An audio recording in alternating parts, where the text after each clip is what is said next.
Mano, eu criei uma game engine do zero com JavaScript para poder emular, simular jogos antigos. E nesse vídeo eu vou mostrar como eu fiz isso. Primeiro eu vou dar minha concepção para vocês sobre o que é game engine. Vamos situar a galera.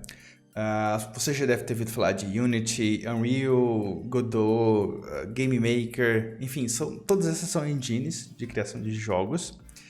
E o que elas são plataformas que abstraem a complexidade de criação de um game e deixa o desenvolvedor cuidar só dos aspectos de criação do jogo, design, funcionalidade, interações e se preocupar menos com os aspectos de baixo nível, como gerenciamento de memória, renderização, enfim, esse tipo de coisa mais complexa, ela tira da frente do desenvolvedor para que ele se concentre apenas na criação do jogo em si. Isso é uma game engine de acordo com a minha concepção. E o que eu fiz foi criar algo nesses moldes, só que numa escala bem reduzida. Para fazer uma comparação, sabe a galera do aeromodelismo, que criam os aviõezinhos, aeromodelos, né?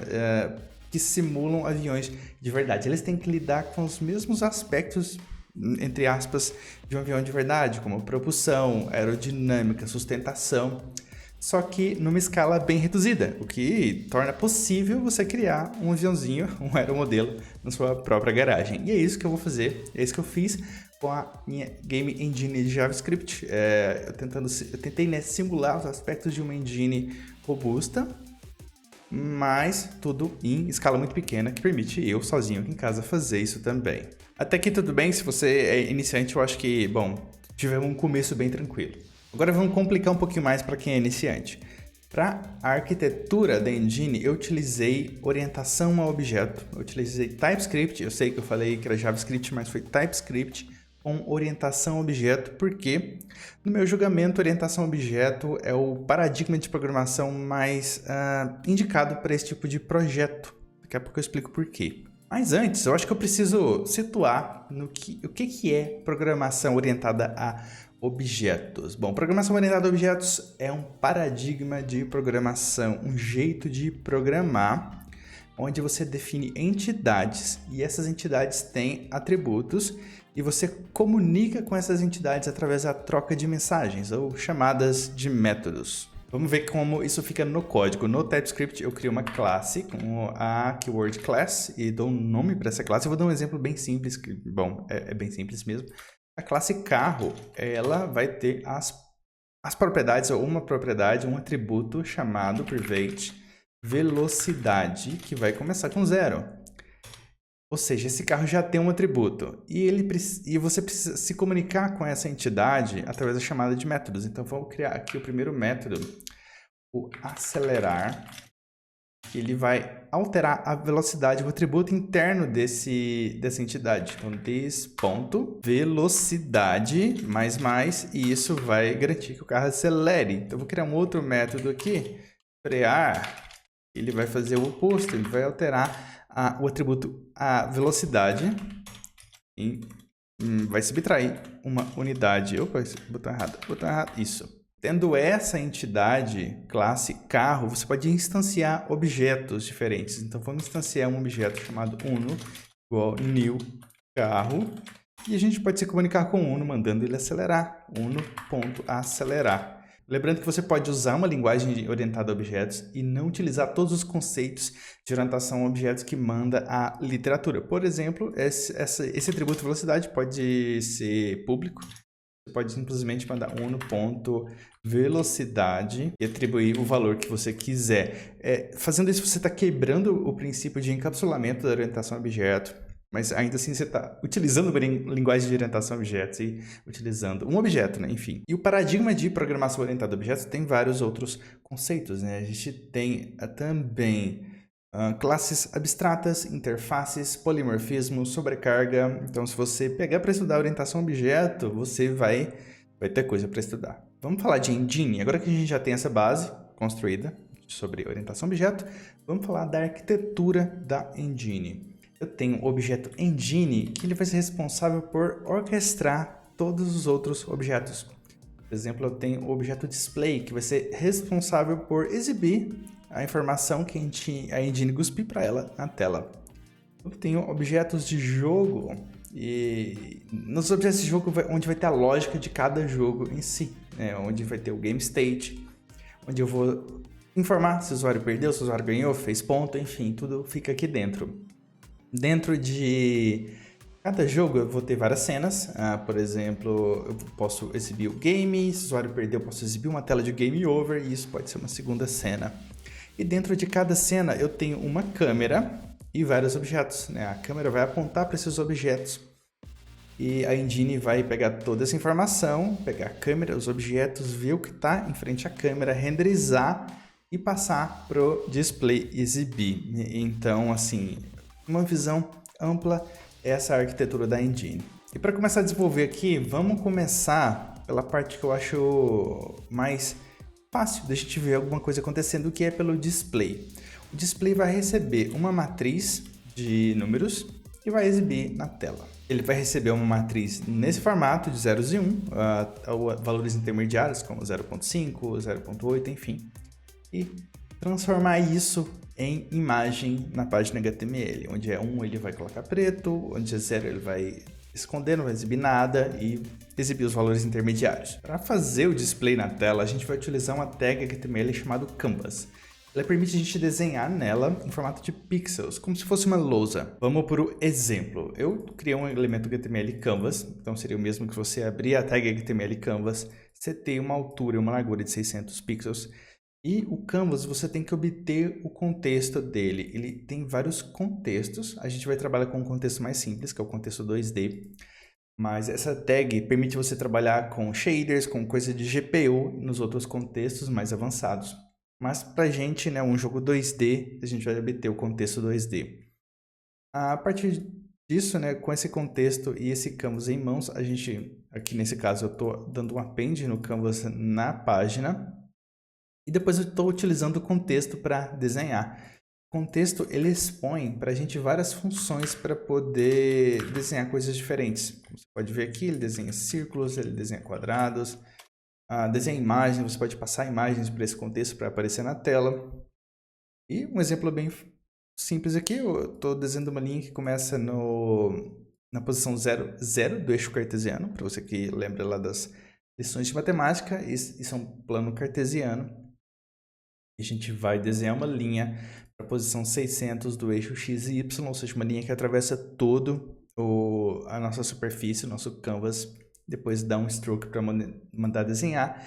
E a gente tem na tela um quadrado com uma linha que atravessa toda ela. É bem simples, mas essa primitiva é muito, muito poderosa. Ela que vai permitir a gente criar um jogo.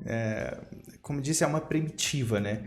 O próprio conceito de primitiva diz que a gente pode pegar isso e montar como se fosse peças de um quebra-cabeça para construir algo maior.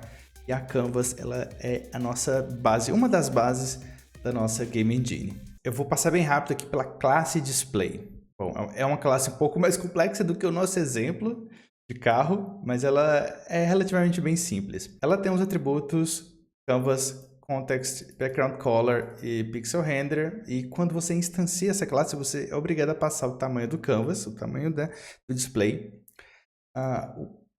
o formato do pixel, ou seja, eu tirei da responsabilidade do display de desenhar o pixel, porque isso é uma outra classe que eu já mostro daqui a pouco. E eu passo o background color, que é a cor de background desse display. Bom, aqui dentro eu tenho o método mais importante, que é o refresh. O refresh vai receber aquela matriz de 0 e 1 e vai transformar em imagem. Ela vai percorrer cada item da matriz um por um, e vai passar essa responsabilidade para a classe que renderiza o pixel na função drawPixel. Essa função vai receber o pixel render que ele recebeu, passar a posição x, y e as dimensões do pixel, e essa outra classe vai ficar por conta de desenhar o pixel. Bom, por que dividir a responsabilidade nesse nível? Eu não tinha certeza de como eu queria que a engine se parecesse, qual seria o formato de pixel, se seria redondo, circular, redondo, circular é foda, seria redondo, seria quadrado. E aqui eu criei um design pattern, eu usei um design pattern chamado strategy, onde eu passo para essa função como ela deve se comportar. Então a display ela sabe como ela deve se comportar, menos na parte de desenhar o pixel. E se eu não estiver satisfeito com a forma que ela desenha o pixel, eu posso tirar esse comportamento e injetar um outro comportamento. E ela vai desenhar o pixel de forma diferente. Esse é o padrão Strategy. Fora aqui da classe Engine, né, a gente instancia ela, passa o Canvas Size, passa a Strategy, né, a classe que vai desenhar o pixel. No caso, eu estou passando uma estratégia de pixel circular. O display, eu vou dar um append novamente aqui no HTML. E a cada vez que eu quiser desenhar um frame, por agora eu estou criando um frame falso. É uma matriz com números aleatórios, com math.random. Eu criei um botão aqui para toda vez que eu clicar ele gerar um novo frame aleatório. Disso eu passo, né, um novo array toda vez que uma nova matriz toda vez que eu clico e ele exibe para mim. E é isso aqui, é a nossa primitiva básica que a gente vai utilizar para construir a engine. Cara, isso me lembrou TV chuviscando, sabe, fora do ar. Eu acho que eu posso implementar um set interval aqui. Falta só o... Tá, chega. Vamos seguir em frente. Vamos agora para mais uma peça desse quebra-cabeça, que é a engine em si. Nessa parte eu desenvolvi a engine junto com a câmera e junto com o Game Object, para a gente poder, de fato, ver um objeto e mexer com ele na tela. Aqui no código ficou assim. O display, né, como já estava antes, e agora eu tenho uma classe câmera, um objeto câmera. Eu passo para dentro dessa câmera a resolução da câmera, 40 por 40 pixels no caso. Eu tenho o player, que é o nosso primeiro Game Object. Por enquanto ele não tem formato, ele é só um pixel, um ponto na tela, mas ele tem ali uma posição que eu vou mostrar daqui a pouco. A gente tem a cena, que a gente vai passar a câmera e os objetos para dentro dessa cena, e a gente vai pegar essa cena e passar para dentro da engine. Se eu fazer isso rodar com o engine.update e mover o player, incrementar a posição do player, quando eu dou refresh aqui, eu já vejo esse pontinho passando reto aqui na tela. Mas vamos aprofundar aqui nesse código para entender o que está acontecendo. A engine vai receber o display e a cena, né, contendo todo o jogo ali para dentro, e under the hood, no coração da engine, o motor da engine é foda, a engine da engine, o que move a engine é a função nativa do navegador chamada Request Animation Frame. Essa função ela vai executar um callback toda vez que o browser estiver pronto para renderizar. Isso acontece, pelo menos aqui nesse monitor meu, 60 vezes por segundo. Se você estiver utilizando um monitor com frequência maior, vai seguir a frequência desse monitor. E se você fazer isso de forma recursiva, ou seja, dentro do Request Animation Frame, você chamar uma função, que dentro dessa função você chama Request Animation Frame, você vai garantir que esse callback seu vai rodar seguindo o mesmo FPS do monitor. E dentro desse callback, que eu chamei aqui de internal update, eu executo duas rotinas. O update callback, que executa a função update da Game Engine, que eu já explico daqui a pouco, e a função render, que vai pegar tudo ali que está em frente à câmera, verificar se está realmente em frente à câmera, transformar isso naquela matriz de 0,1 para eu poder passar para dentro do display. Até aqui tudo bem, mas eu quero falar agora da parte mais importante da engine, que é a função update. Essa função update que a engine expõe, ela vai ser executada antes de cada frame. E ela é similar a funções parecidas que tem em engines maiores. Por exemplo, a Unity tem update, a Godot tem uma de outro nome que eu não me recordo agora, mas tem também. E aqui é onde a ação acontece. A cada frame eu atualizo a posição do player, nesse meu exemplo aqui.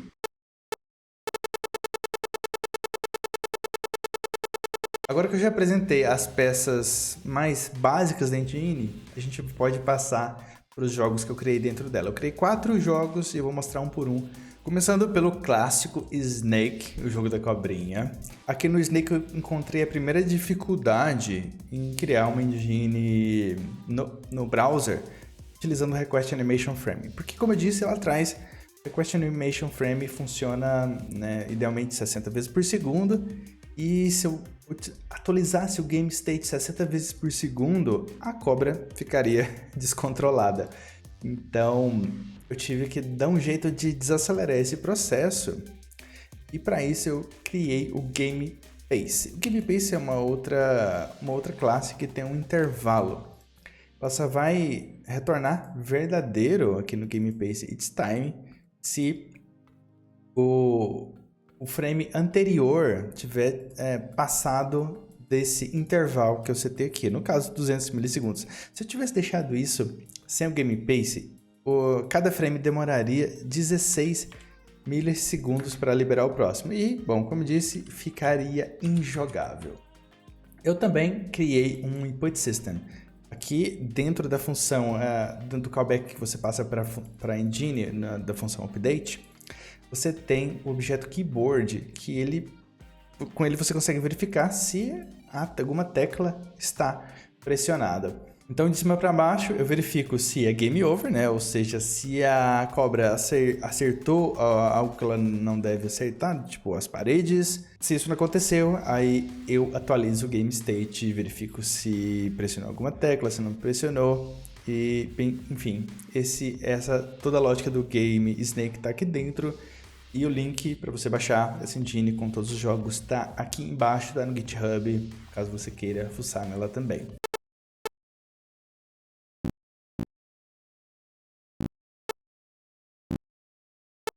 O próximo jogo da lista implica que eu tive que desenvolver outras coisas, é claro. Então, esse menu que você está vendo aqui, ele é um jogo no conceito. Eu realmente criei um new game chamado menu, com toda essa lógica de menu, para ver se o usuário está pressionando alguma tecla, enfim.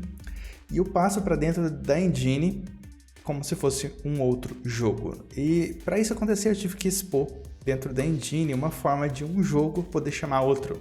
Então, o menu chama o Snake pode chamar o menu de novo quando você aperta ESC. Eu também tive que desenvolver um editor de bitmap, porque eu precisei desenhar gráficos, bitmaps mais complexos, e fazer isso pelo código, né? Criando ali a matriz 0 e 1.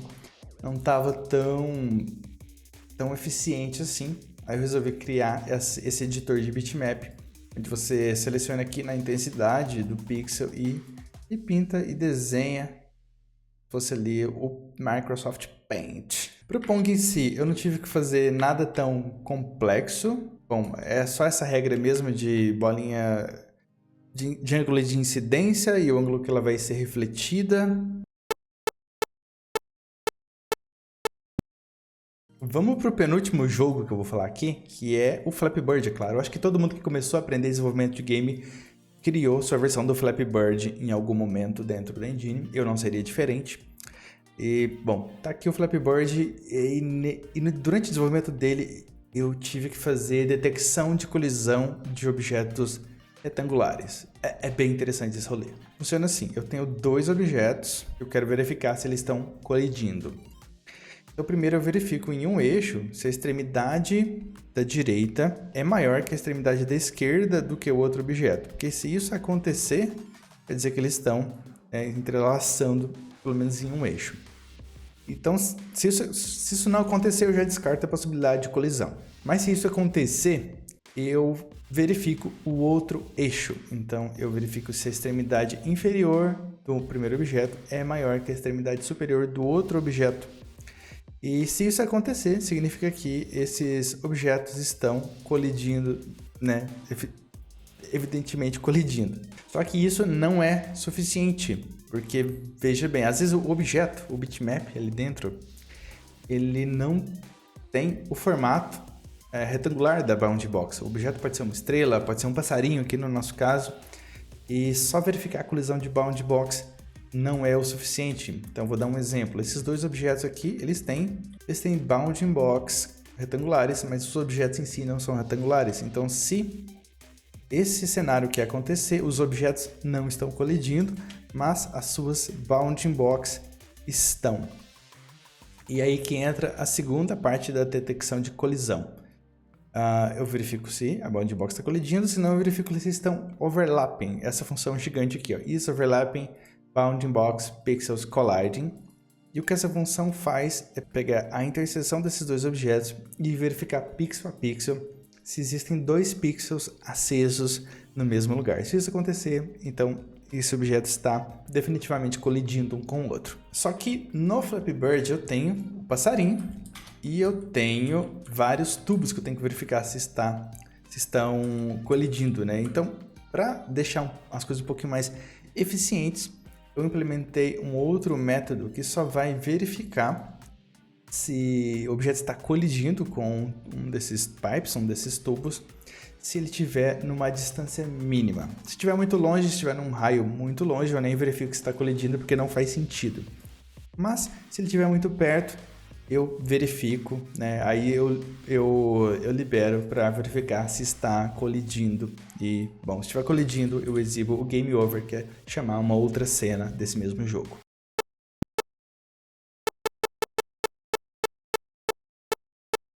O último jogo que eu desenvolvi aqui é esse jogo chamado Smoke Kills. Você já deve ter visto ele em outro formato, eu não sei o nome desse jogo, para falar a verdade.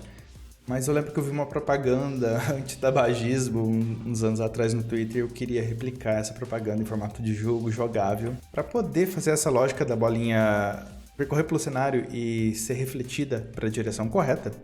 Eu tive que criar objetos bumpers, paralamas. São objetos que ficam escondidos do jogador, mas que para o sistema eu utilizo para calcular essa lógica. Por exemplo, aqui eu tenho a bolinha do jogo, mas por baixo eu tenho mais 3 bolinhas que eu verifico se o objeto colidiram com ela para identificar para que lado eu devo refletir. É meio complexo, mas enfim. Digamos que a bolinha esteja andando nessa direção e eu vou verificar. Se ela colidiu com essa bolinha apenas, significa que ela tem que ser refletida nessa direção.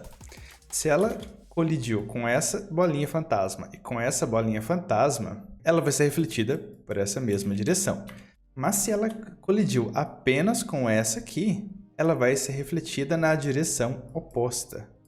E se ela colidiu com essa aqui e essa aqui, ela vai ser refletida nessa direção aqui.